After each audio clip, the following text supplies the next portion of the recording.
Okay, today we've got the last deck from the Baratheon box. This is my least favorite one. I'm not even super excited to show it, but again, I think the concept is just worth at least slapping one video onto. The deck could probably be better than it is here. I could probably improve the list if I really worked on it, but again, I'm just not even that excited with it, and I couldn't get up the motivation to really put much more effort into it. So here it is. It's Baratheon Sea of Blood, and this is why I'm not particularly excited to play it, because it's a Sea of Blood deck, and I don't really like Sea of Blood. But I wanted to use the new Smuggler cards that were released, Wily Smuggler and Salador San, and where is it, Lyseni Galley, and things like this. And I was like, how can I make this Smuggler thing possibly work? And I had a couple ideas. I was like, oh, I could go with Crossing, or I don't even remember what the other one is, like maybe Banner Kraken. The problem with Banner Kraken is it's just straight up worse than doing Greyjoy Banner of the Stag. And that's also like not very good. I think if you're going to go Greyjoy Banner of the Stag, it's probably better to just put in like 3 copies of that new King Renly or something than like 3 of these Melisandres, 3 Red Priest, and 3 Seen in Flames. That might be the way to go. Uh, so yeah, and so the thing that the smugglers sort of have going for them that that Baratheon otherwise doesn't have is like stealth, really. Is that they have let's see, so the Lyseni pirate can just get stealth normally. That's and the Valyrian's crew has stealth, Davos has stealth, and then you can play the Lyseni galleys, which can grant stealth but only to a captain or smuggler. And Dale is not a smuggler, but he's a captain, so he's in here as 1 copy. And so this way you can get a bunch of stealth military icons and try to trigger your Sea of Blood agenda and win the game that way. It's like that's the only real justification I can see for using all these smuggler cards, because I'm going to be blunt, they're not very good on their own. This Salador San I think would actually be pretty decent, except for the fact that he requires you to play other smugglers in addition to him. And none of the other smugglers are really worth it except, the 1 random copy of Sir Davos. Like Wily Smuggler, this card's not worth it. River Runner, Lyseni Pirate, they're not worth it. They're not worth it just to enable this card. So he goes in this deck. I don't think I'd end up putting him in any other decks. The list is sort of a lower curve deck. I did originally try to do it with like Robert and Stannis and have the big characters in the Great Halls. The thing is that without trade routes, it's just so hard to pay for them. And so that's why I ended up going for this list instead. I took those out and made sort of a lower curve deck because since Sea of Blood is a restricted card, you can't use trade routes. And you don't want to be playing something like a Noble Cause, which is low initiative and nothing that affects the board. Although I do have Manning the City Walls, which is similar to that, but this is really more of a meme plot. Like, you want to be doing Force March and stuff like that. So I think it works better this way. So we've got the R'hllor cards with Melisandre, because always... I did manage to squeeze a Lester Florent into this deck with the Vanguard Lancers, who are House Florent characters. So maybe he's actually playable in this one deck, I don't know. We've got the Ashai Priestess. Maybe this should be Fiery Followers or like Shadow Priestess, but I just went for this card just to sort of round out the R'hllor characters. And then we've got all the smuggler stuff. The Valyrian's crew, the Wily Smugglers. One cool thing about Wily Smuggler and Sea of Blood is that this card's ability actually does have synergy with the Sea of Blood agenda, because the agenda shuffles your deck. So what you can do is use this action and then trigger the agenda, and at the end of the phase you will draw a different card than the one you put on top because you shuffled your deck. And you can also do that with Isle of Ravens. So that way you can use it to actually filter cards and draw different cards than the ones you put back into the deck, if you want to cycle stuff that you don't need. That's pretty decent. The event's not totally boring, but 3 Puts of the Sword and Torch and Seen in Flames. I tried to have a spicier events package with only like 1 copy each of Puts of the Sword and Puts of the Torch, and then put in some more like sort of fun events like Even-Handed Justice and what is it called? Saving the Kingdom. But you just need the consistency on these, because even with 2 Isle of Ravens, it's too often that you'll trigger the agenda once and you use one of them, and then you don't draw your Isle of Ravens and it's out of the deck, so you don't have the option to go for it again. So you do need 3 copies each, unfortunately. And then I decided to try out the new event Nightfire Visions, because all 3 of the major reset plots have the Omen trait, Valar Morghulis, Valar Dohaeris, and First Snow of Winter. So what you do is you play this event and you just say Omen. And if you have a board that's killing them with Sea of Blood, then if they reset, you draw 3 cards. My experience with this card is you will basically never draw 3 cards off of it. It seems to have this really strong psychological effects where the opponent absolutely will refuse to reveal a plot with the trait that you name no matter what, even if it's their best play by far. I've had multiple games where the opponent very clearly delayed a Valar for an entire turn just because of this card. So I think it did some pretty good work in those situations. And I had one game, the only time I drew 3 cards off of it was when someone revealed First Snow of Winter, and then they tried to go back and change it when they realized that it was an Omen plot. They thought it was just Winter. So people are like so dedicated to never allowing this to go off. But the ability to just say Omen and basically block a reset for a turn, I think, is pretty worthwhile. So for the plots, they're a little bit more interesting than normal. I do have manning the city walls with Valyrian's crew, which is really nice. You can also use it with like Lyseni Pirate or River Runner or something. And that's the other thing in the deck that I actually like and it's kind of fun. This is a funny plot.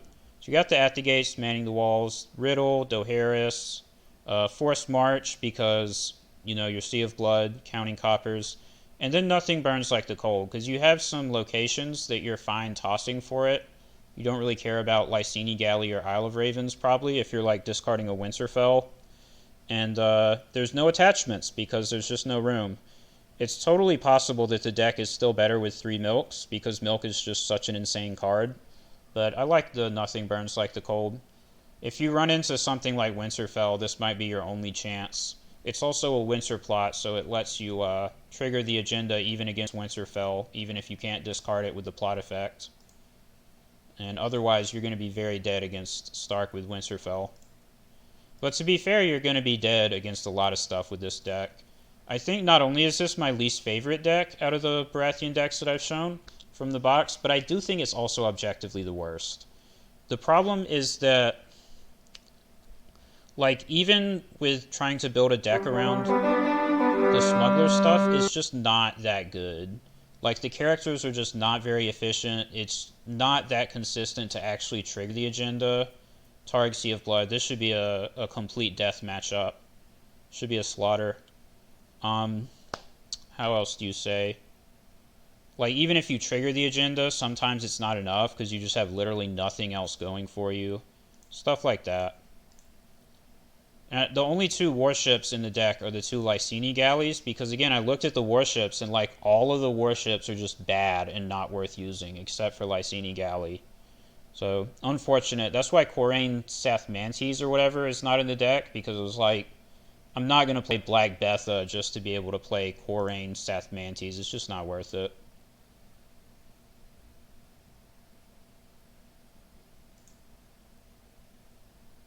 Alright, so we don't have any economy locations, which is a huge problem, but what can you do? At least we're going first. Do I play Melisandre or Red Priest? See, this is a problem that I can't afford both. I guess we have to start with Melisandre. Like, see, we don't have any stealth, even though we have 2 smugglers because we didn't draw a warship. It's just bad. It's just not going to work. Can't afford anything else.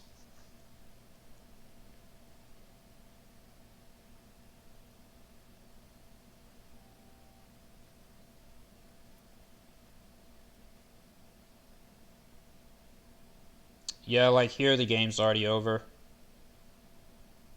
Maybe if he... Okay, he has 3, so it's probably Blood of My Blood. Maybe if he doesn't get any other characters on the board, I can Dohaeris. And he has to lose 2 of these. And I have a little bit of a chance.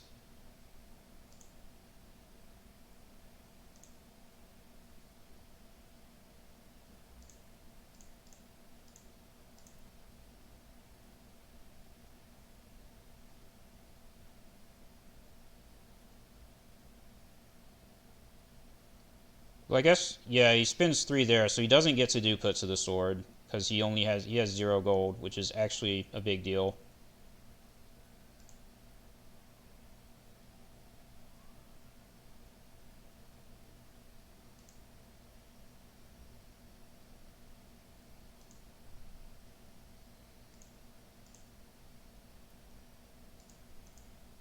I'm going to use Nightfire Visions just because I'm over reserve, but I'm not sure what trait to name. Probably Edict because of Forced March.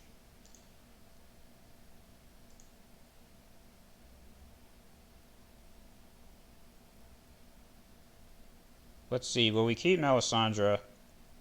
I guess the Lyseni Pirate, better than the River Runner.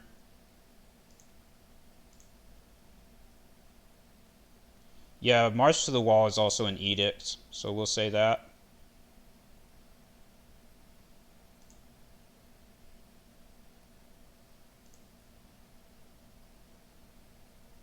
Jeez, so far over reserve.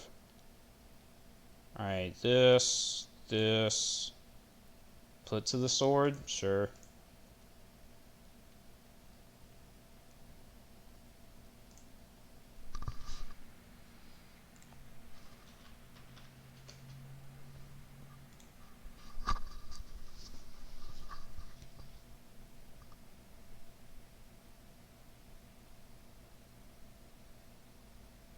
He wouldn't do March to the Wall here, but it could be Forced March. My guess on his plot is you win or you die, which I do not believe is an edict. It's scheme, and I don't know if it's anything else. It might just only be scheme. Oh, Wildfire Assault. Okay, that worked.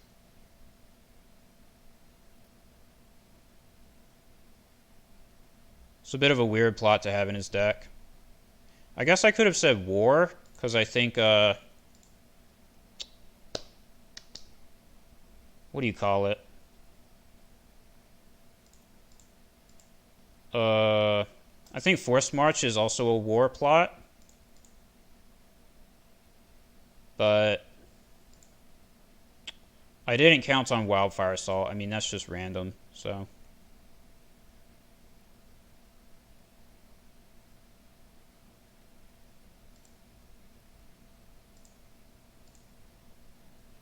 Alright, Red Priest, and then I have 1 left. Can kneel this.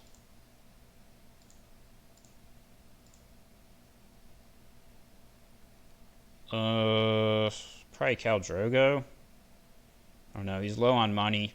He left the game! Why did I win this matchup? What happened? What happened? There's no way that should have happened. Alright, I take it back. I guess my deck is super OP after all. Let's try one more game. That one was fairly short and silly. No idea why he quit. He didn't like Nightfire Visions. He was super upset that he couldn't do Forced March. You can see there the Nightfire Visions did work, though. He revealed a Wildfire Assault that did absolutely nothing because I played Nightfire Visions.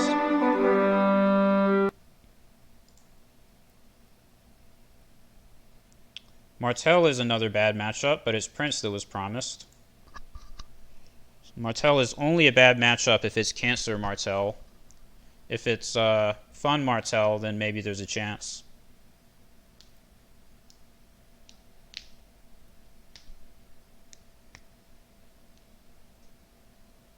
I guess you know your own deck. Oh no! Did he net deck my Martell Prince deck? That's goofy. I do know my own deck. If it's that deck, then I have a chance, because that one doesn't have a lot of Cancer stuff in it. It does have Desert Raider, which is obviously really bad if he gets Desert Raider. I mean, every Martell deck has Desert Raider. Let's draw a warship, please. If I draw one of the galleys, I get double stealth. If I don't have it, I don't have any stealth.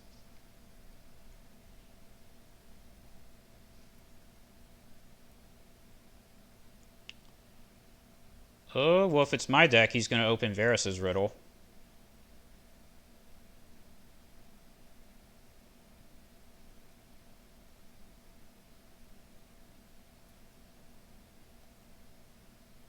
worked out. He put me first player. Not necessarily what you want to do against Sea of Blood.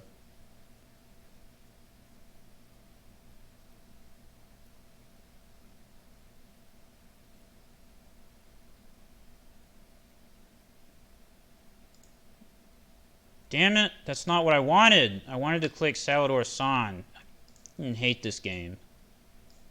That is super frustrating. I wanted to play Salador San. Supposed to play those with the frickin'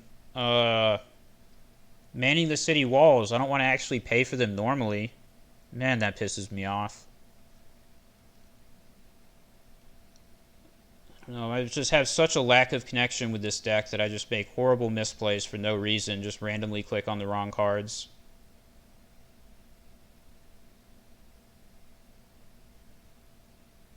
Well, at least we got a stealth into play. See, there's the Desert Raider.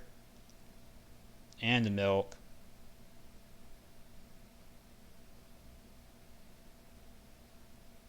Do have a spicy nothing burns like the cold next turn because of that.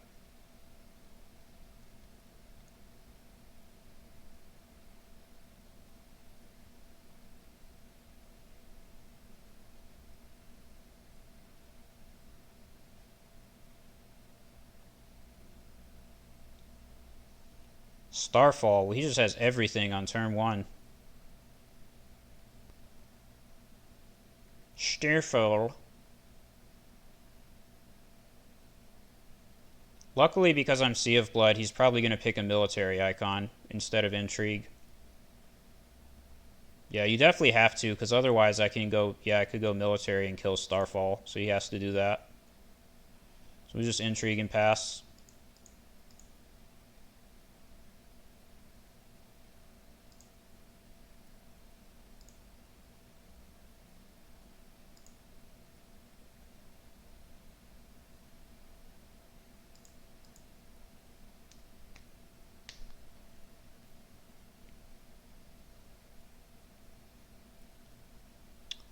Next turn we're going to do nothing burns like the cold. He'll discard Flea Bottom, then we marshal Salador San and Neil Starfall and get 3 gold. It's going to be good.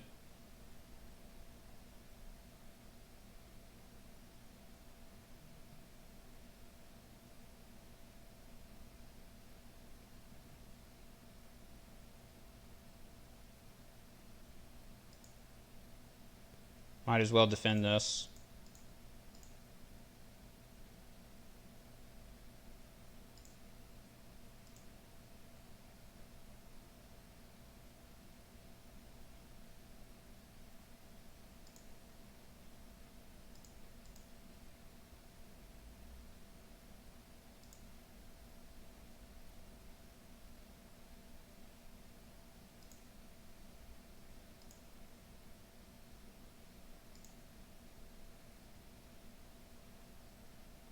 I would like to do at the gates here, but we have to just go ahead and do nothing burns like the cold due to the board state.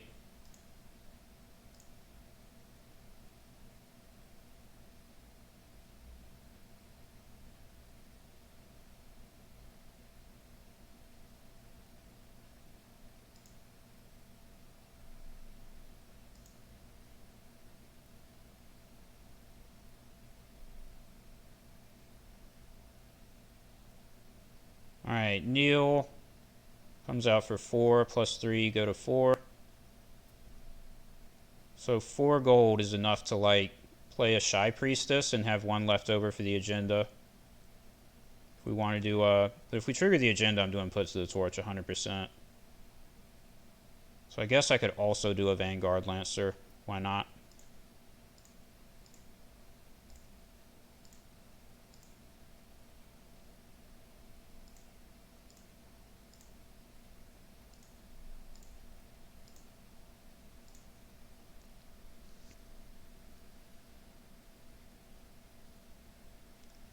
Now, if he didn't draw another milk, I should get an agenda trigger off this.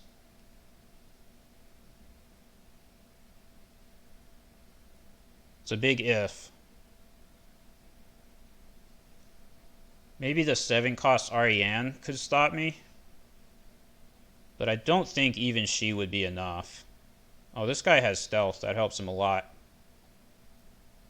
Wow, that's like the best card that he could have here. That Quinton.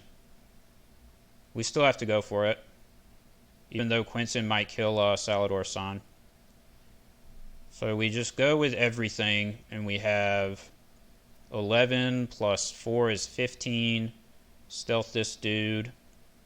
15 to 7. So we could go down to 12, meaning we don't have to attack with Salador. We attack with, like, these. As soon as he's done saying 20 sec, please.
I wonder if he'll kill a bastard daughter for this.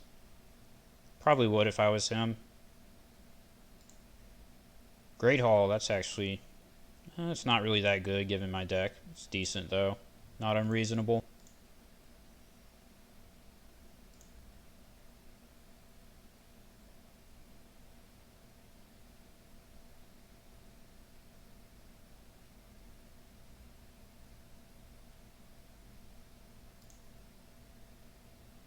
Still picks the Desert Raider. That means if I declare Intrigue, the Desert Raider can come out and take one of Salador San's icons. But these icons don't matter because he can go like Myrcella 3-3 and then Quinton's Stealth Power win by 5. So stealing icons off Salador San doesn't matter.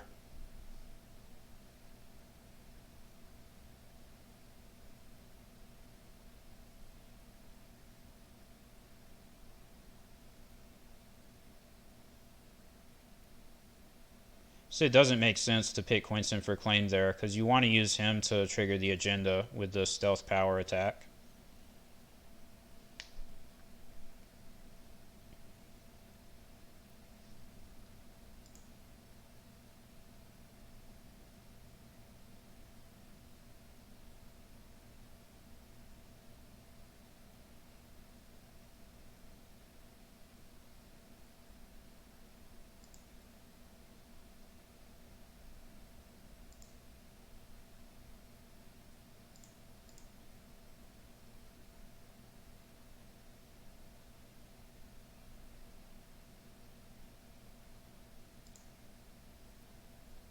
Alright, don't get Nightfire Visions. Don't do it. Get the Red Keep. That's the one I want. Wow. Holy crap, I actually got that. Now I can play Dale and put it into play for free. That's amazing. Oh no, it goes back to hand, damn it. Why did I think it was put into play? Still, that's obviously the best discard with Dale Seaworth in my hands.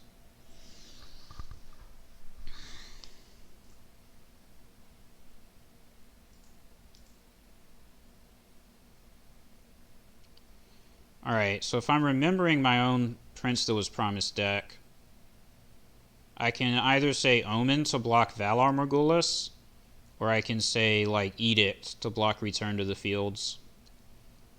I think Valar Morghulis is the threat, so I'm going to say Omen, and he's going to do Return to the Fields. That's my guess. No idea why he let me defend this military challenge. Maybe because he's planning on doing Valar anyways. Like, he could have done Intrigue with Myrcella, and then 3-strength military with Desert Raider and Bastard Daughter.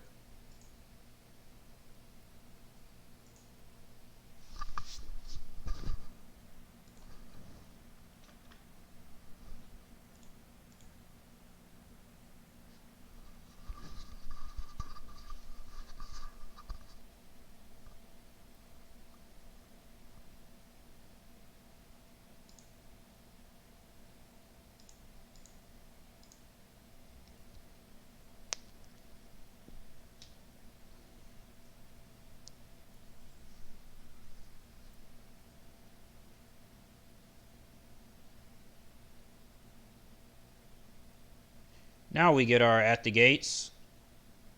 Yeah, called it. Return to the fields. There's no way out in this situation because if I say Edict to block this, then he does Valor Morgulis.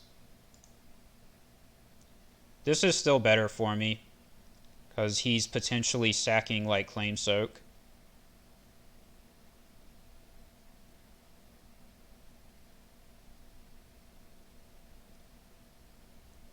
Sack 2. I guess a King's Gate. I'm low on cards.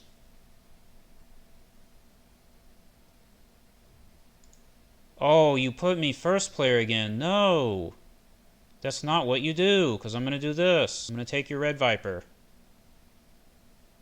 Probably going to take the Red Viper. So he's probably going to Valar next turn. That means we definitely want to get Dale and the Red Keep into play.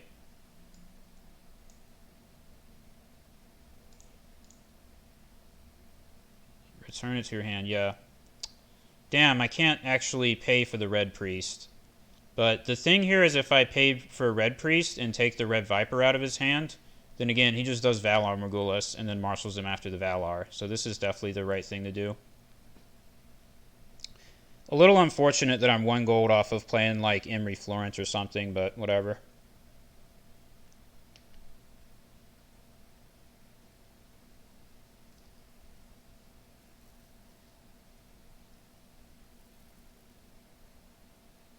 He could also just marshal the Red Viper with a bodyguard.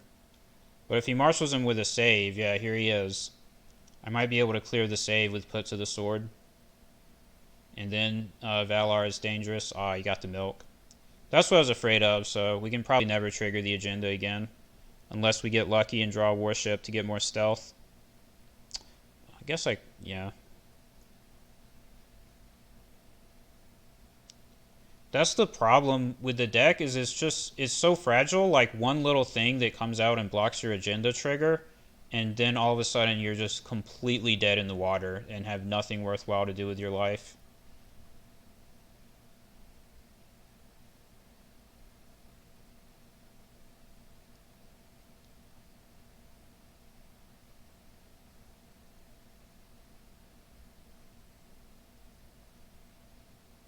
He put bodyguard on Marcella, but not the Red Viper.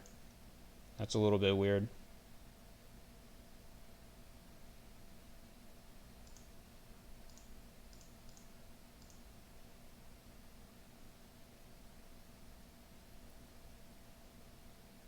It's not worth kneeling out my whole board for a Sea of Blood trigger that's not going to accomplish anything. I mean, I guess I can put the Red Viper to the sword.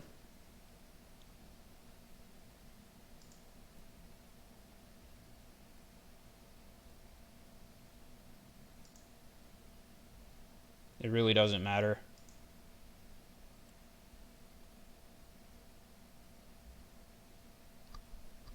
I guess it kind of matters if I get this guy out of here.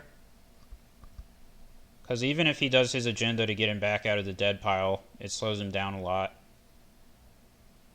So let's see, how much we have to defend with? 4, 10. So I have to go in with 15. So that would be like 5, 8, 11. It would be like everything except Salador San. I think I go for it. It's actually pretty arguable whether this is worth it or not, but I'm just going to do it.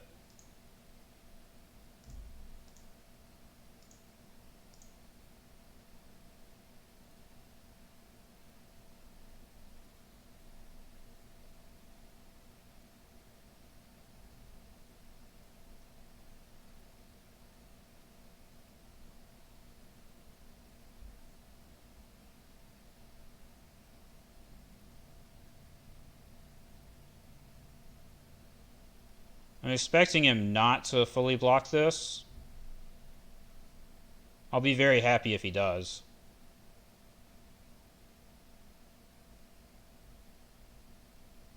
Yeah, just chump block.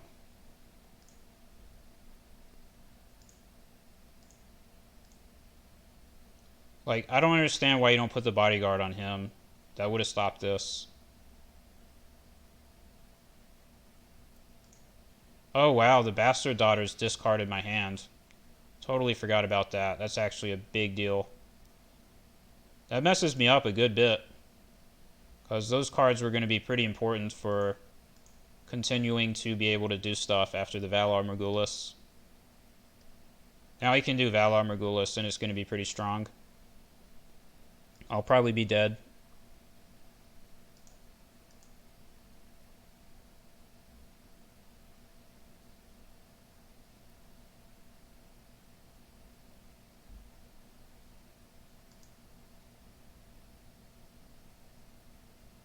Although I guess these were going to discard my hand anyways when he does Valar, so it doesn't actually matter.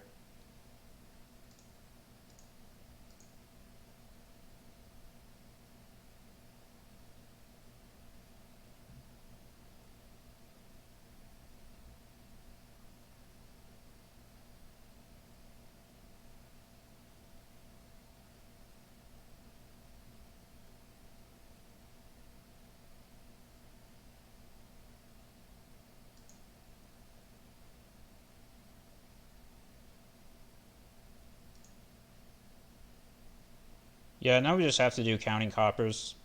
Sucks.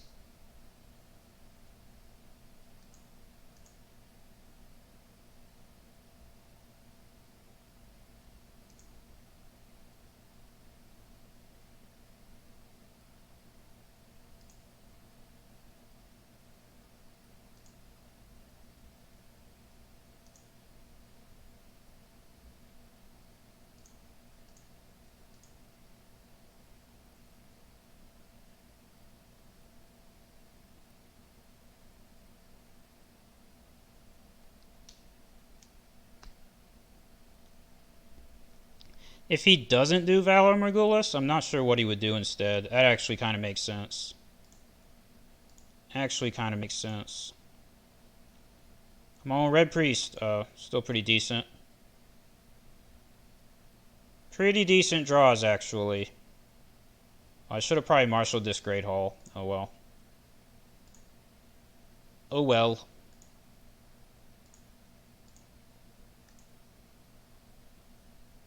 And I can play the Scene in Flames for 0 during a military, so let's play this card. So now if he plays the Viper, I've knelt Quentin, so he cannot as easily just immediately revive him. Let's see what he does. Still plays him, okay. Oh, he has a duplicate this time, of course.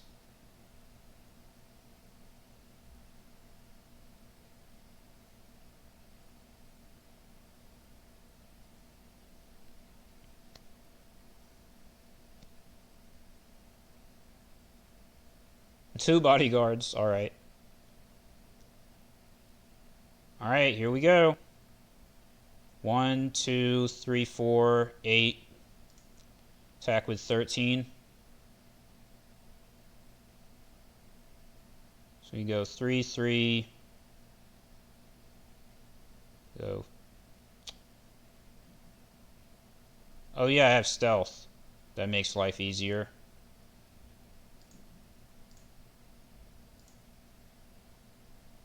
So this dude is 4. So, oh, we only have to attack with 8 now. Not 8, 9. So 4 plus 5 does it.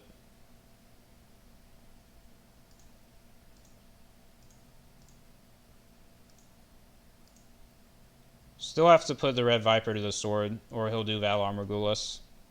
I mean, he might still do it, but we need it to actually kill the Red Viper when he does it.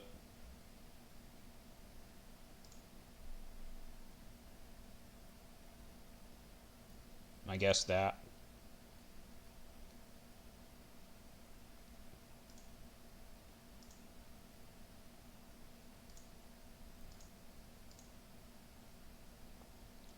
See, this is a way better situation here because I only had to kneel 2 characters instead of my whole board to get the agenda trigger, since I had that stealth.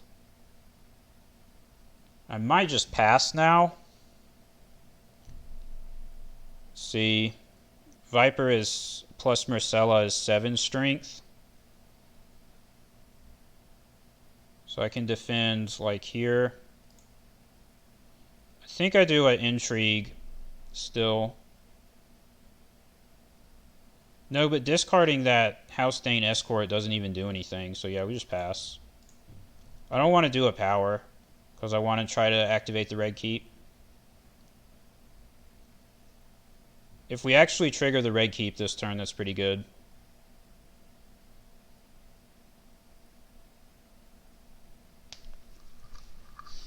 Because then we can potentially have 2 cards in hand, then draw 2 more. Have like 4 for Valar Morghulis. Because the Bastard Vipers will discard 2. Oh yeah, so we'll just have 2, but I mean it's better than nothing.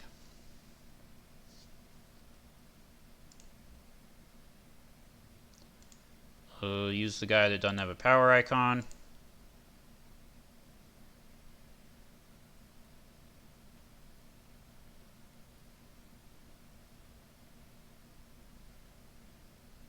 Oh yeah, and here comes the Desert Raider. Probably should not have defended it.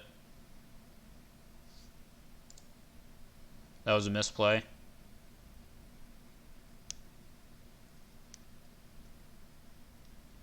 Desert Raider is just such an insane card.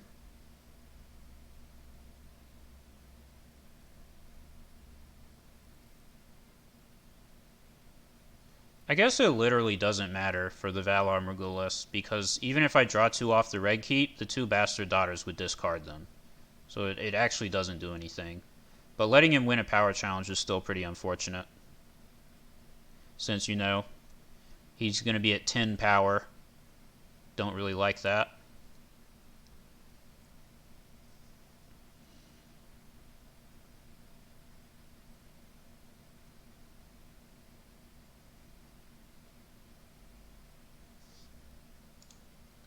Strength 6. Yeah.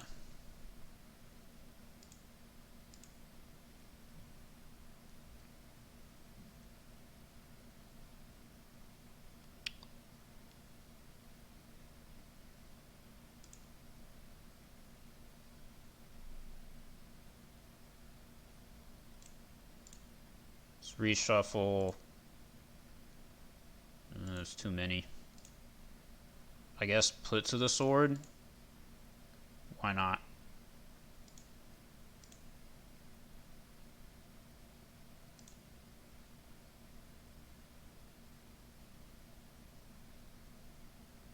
I guess I could go Valar Dohaeris, but that just seems bad. Yeah, there's no way that's the correct thing to do. I guess it's Force March. There's the Morghulis. I guess the Force March doesn't do anything to him. Yeah, it doesn't matter, so we'll just make this go off first. I'm not sure why he didn't put a bodyguard on the Red Viper. Like, why does Marcella have 2? I would have put 1 on the Red Viper.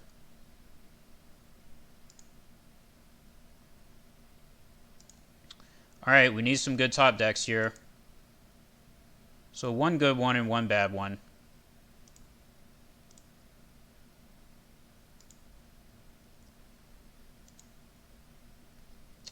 I think I'd be in a playable state still if Desert Raider wasn't a card. But because Desert Raider is a card, I think I lose the game from this position. So I was not able to get any card draw. If I had something to spend this 6 gold on, I'd have a lot better chance.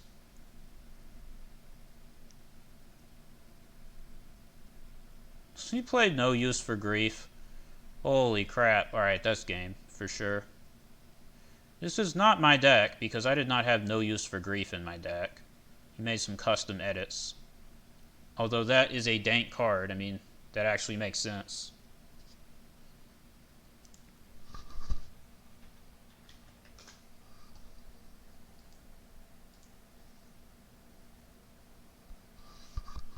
So this whole matchup only hinged on